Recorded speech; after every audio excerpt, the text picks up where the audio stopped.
Hello and welcome to Bollywood Spy. Mahashivratri आ रही है, उसकी ढेर सारी शुभकामनाएं आप आपको। सभी को भी। आपने अभी रुद्राभिषेक किया, किस उसके बारे में क्या कहना चाहेंगे? मेरा फर्स्ट एक्सपीरियंस था वो भी ऑन सेट रुद्र अभिषेक करने का। मैंने कभी ऑन सेट ये सब नहीं किया है, तो मुझे तो बहुत मैं अपने आप को बहुत खुशकिस्मत मानती हूँ कि मुझे यहाँ पे इतने बड़े शिवलिंग पे रुद्र अभिषेक करने को मिला। और पूरा पांच अमृत जो पंचामृत बोलते हैं उनसे मैंने रुद्र अभिषेक किया, उनका श्रृंगार किया, उन्हें बेलपत्र धतूरे उनको भेंट किए जो उनके बहुत करीब हैं। तो मुझे बहुत अच्छा लगा। जी, महाशिवरात्रि की बात की जाए तो आप कैसे मनाना पसंद करती हैं ये त्योहार? मेरे घर पे हमेशा मतलब जब से मैं छोटी थी, जब से मैं छोटी थी, तो हमारे घर पे बहुत महाशिवरात्रि को बहुत सेलिब्रेट किया जाता है। रात भर उनको स्थापित किया जाता है, शिव जी भगवान को स्थापित किया जाता है, उनका अभिषेक किया जाता है, उनका श्रृंगार किया जाता है और बहुत सारे पकवान वगैरह हमारे यहाँ पे बनाए जाते हैं। तो वो सारी चीज़ों से मैं देखते आई हूँ बचपन से, और वही चीज़ अब मैं यहाँ पे भी करती हूँ। मतलब मेरी फैमिली शिमला में रहती है, बट मैं यहाँ पे घर पे ये सारी चीज़ें करती हूँ, उसी रीति रिवाज से करती हूँ। तो मेरे तो दिल के बहुत करीब है।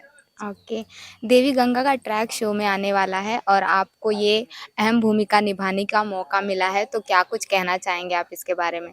मैं अपने आप को बहुत खुशकिस्मत मानती हूँ। आई फील ग्रेटफुल कि मुझे गंगा माँ का किरदार प्ले करने को मिला। बहुत सारे किरदार छोटा है बट बहुत इम्पैक्टफुल है। कैसे गंगा माँ शिव जी की जटाओं में जाती है, कैसा उनका मिलन होता है, तो वो सारी चीज़ें आपको आगे शो में देखने को मिलेगी, कहानी आपको उनके बारे में देखने को मिलेगी। तो ज़्यादा तो कुछ मैं नहीं बता पाऊँगी स्टोरी के बारे में, वो आप देखेंगे तो आपको बहुत अच्छा लगेगा। बट अभी तक का मेरा सफ़र बहुत अच्छा रहा है और मैं अपने आप को बहुत खुशकिस्मत मानती हूँ। जी, देवी गंगा अपने पवित्रता और शक्ति के लिए जानी जाती है और आपके अगर कैरेक्टर के बारे में बात की जाए तो आप इन विशेषताओं को कैसे अपने रोल में निभाने की कोशिश करते हो आप? देखिए, पहले तो माइथो कैरेक्टर्स, दिव्य शक्तियाँ करना, परफ़ॉर्म करना ही खुद में एक बहुत बड़ा रिस्पॉन्सिबिलिटी का काम है, क्योंकि हमें हमने हमेशा से सुना है कि मतलब वो इस तरीके से होंगे। मतलब एक आइडेंटिफाई हम भी नहीं कर पाए, बट हमारे मन में हमेशा पिक्चर होगी कि वो ऐसे होंगे, वैसे होंगे। तो उस तरीके से मैं भी अपने आप को ढालने की कोशिश करती हूँ कि अगर गंगा माँ अभी प्रकट होते तो वो कैसे होंगे, उनका क्या बिहेवियर होगा, वो किस तरीके से बात करेंगे। तो वो सारे कैरेक्टर्स और वो सारी एट्रीब्यूट्स अपनी लाइफ में बिल्ड कर पाना है तो चैलेंजिंग, बट बहुत अच्छा है। ऐसे माइथोलॉजी कैरेक्टर आते हैं तो इसके साथ बहुत सारी रिस्पॉन्सिबिलिटी आती है। तो आपने इस रोल को प्ले करने के लिए क्या कुछ रिसर्च किए हैं?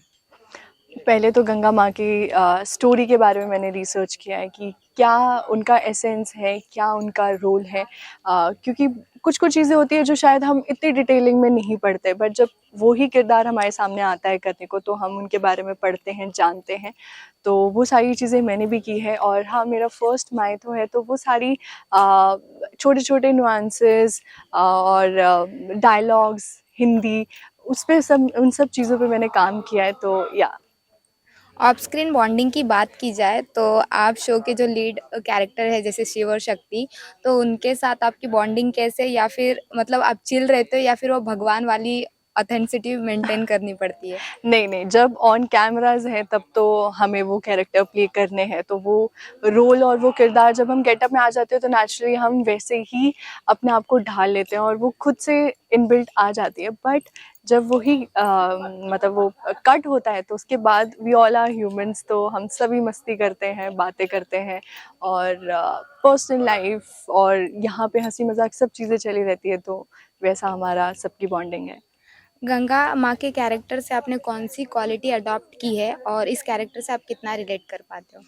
मैं बहुत ज़्यादा रिलेट कर रही हूँ, स्पेशली अब जितना मैं आगे इस गंगा माँ की जर्नी में आगे बढ़ रही हूँ इस स्टोरी में, तो मैं काफ़ी ज़्यादा रिलेट कर रही हूँ। और सबसे अच्छी चीज़ मुझे इस कैरेक्टर से मैं अपने आप में इम्बाइब कर रही हूँ और अपने आप में इनकलकेट करने की कोशिश कर रही हूँ, वो ये है कि निरंतर बढ़ते रहना चाहिए, निरंतर बहते रहना चाहिए। जैसे गंगा नदी निरंतर बहती रहती है, चाहे कितनी भी चीज़ें हम उनमें डालें, बट वो निरंतर बहती रहती है। और वैसे ही हमारी ज़िंदगी भी है कि हमें निरंतर चलते रहना चाहिए, फिर चाहे कितनी भी डिफ़िकल्टीज़, ऑब्स्टेकल्स आए, हमें आगे बढ़ते रहना चाहिए। जी, गंगा माँ सही सिखा रही है और मैं आपको यही बोलना चाहूँगी कि आप बहुत खूबसूरत लग रहे हो ये पूरे थैंक यू, अटायर में। आई थैंक होप यू। कि आपको शो में बहुत ज़्यादा प्यार मिले एंड जी। लास्टली आप फैन्स को क्या बोलना चाहेंगे? मैं यही बोलूँगी कि महाशिवरात्रि का पर्व बहुत हर्षोल्लास से आप सभी सेलिब्रेट करें।